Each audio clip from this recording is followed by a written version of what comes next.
ladies. I've been gone for a minute, but I'm back with the nah, let me stop. It's Wigs by V, in case you guys don't know who I am, and I'm back with another one. In this video, I'm going to show you guys how to bleach those knots. Yes, we are going to get those frontals or closures all the way together because we are going to learn how to bleach our knots. Stay tuned. Products we're going to be using: gloves. Yes, get those gloves out, honey, because we're going to need to protect those hands. We're going to be using a small brush. If you don't have a brush, you can also use a butter knife. I usually use a brush because it's faster, but in this video I'll use a butter knife because it's easy and it's better for beginners. We're going to need a plate plus the powder that you're going to be using to bleach the knots. Conditioner, you can use any conditioner, but I usually use this conditioner. And of course the developer to mix up with the powder and everything else. Also, if you have a small bottle of water, get that out as well. You'll see what I use that for in a minute. And lastly, the frontal closure that we're going to be working on.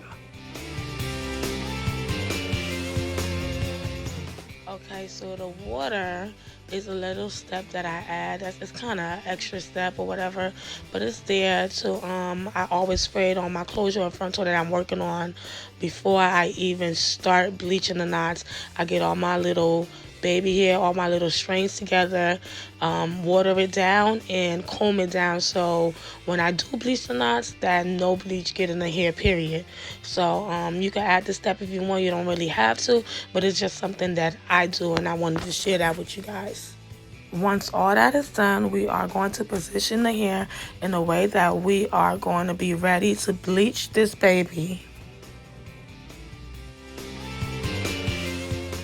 Once you have everything set up, get out your plate because we're about to mix up everything, okay? This is the moment we're waiting for. But yes, with the powder, if you get something as big as this, it usually comes with like a little blue measuring cup inside of it. I don't even use that because I know how much to add. But for beginners, I would say for a frontal, use 2 cups of that measuring cup, and for a closure, 1 cup. You don't really need too much powder if you're doing like 1 closure, 1 frontal at a time. It's a whole different ballgame if you're doing a bunch at a time. Also, for the conditioner, you just probably will need a tablespoon. You don't need much of that either.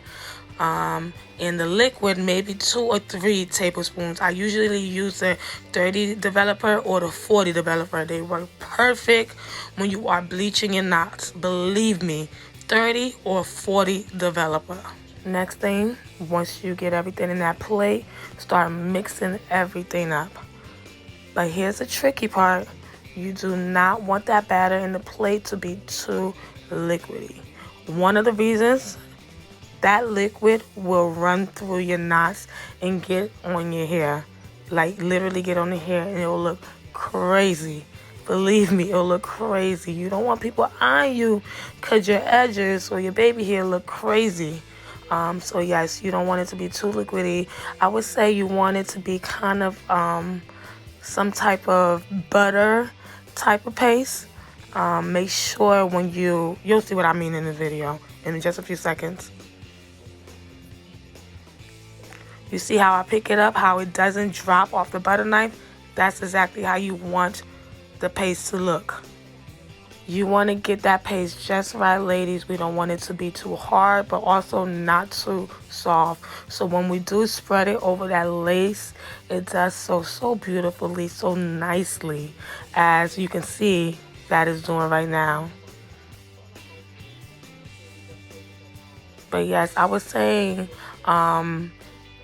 butter knife for beginners, because as you can see, it's so much easier to work with. I don't even really use a butter knife, but because I'm doing this video, I'm using a butter knife. This is what I started with when I first started bleaching the knots. It's just so much easier to use. It helps you take your time.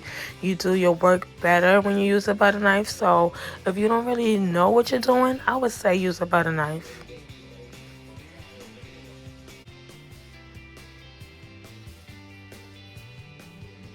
Forgot to mention, when we are doing this process, we are spreading that bleach on that lace as gently as possible. Do not press that bleach on that lace, because you will mess it up and then you will come back and blame it all on me, and it's not even my fault. Like, you're not listening. So take your time when you're doing this part and do it as gently as possible. An extra step that I do is when I'm done with everything, I go back to my edges, the top part of the closure of frontal, so make sure that that part has enough bleach on it. If anything, I don't even really care about the bottom part. The part where I pluck the hair, the part where I have my baby hair, I need that part to look natural. I need it to look lit. So I always go back and check it to make sure that it have enough bleach on it.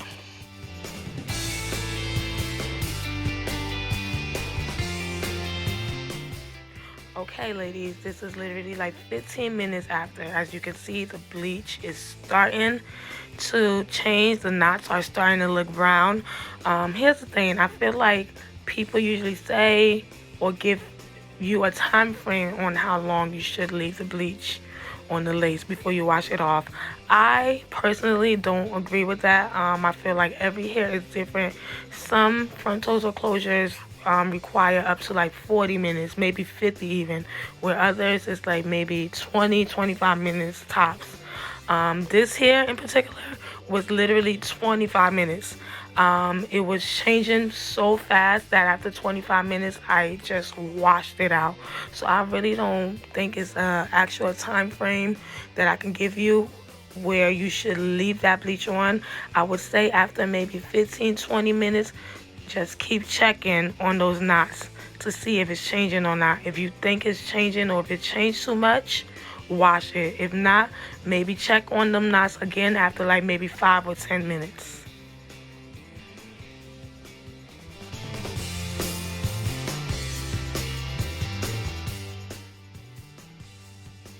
Yay!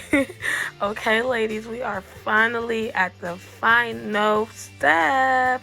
By this step, your baby should look perfect. Not okay, not good, but if you followed everything else I said, that baby should look perfect, and you're gonna see in a minute what I mean.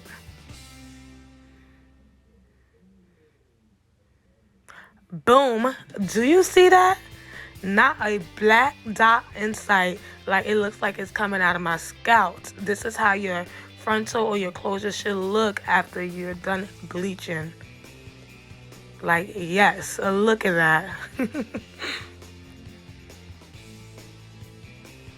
Okay, so I literally just washed the bleach out with water. Just washed it out with water, and then I shampooed it. Then after shampooing it, I added conditioner into a bowl, and I love this conditioner because it helps so much with coloring or bleaching or any sort of thing. I added the conditioner and water into a bowl, and then I let the hair sit in there for maybe, I want to say 2 hours, but it really doesn't matter how long you let it sit in there. You can even do overnight if you want. To me, the longer it is, the better it is.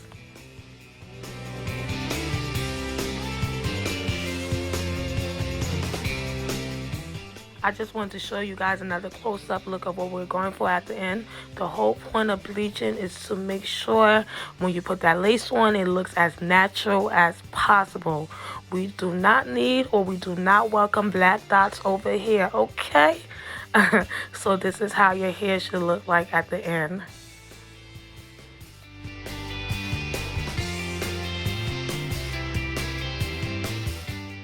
Okay, my darlings, we have finally come to the end of this video. I hope you guys enjoyed it, and I really do hope you guys learned a thing or two. If you have not done so already, please, please, please subscribe to my channel. I promise that there will be more videos like this where you can learn a thing or two about wigs, period. Okay? Also, you can also follow me on Instagram. It's at Wigs by V or at Curvy V.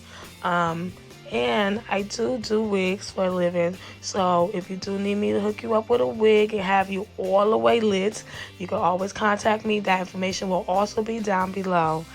Thank you, ladies. And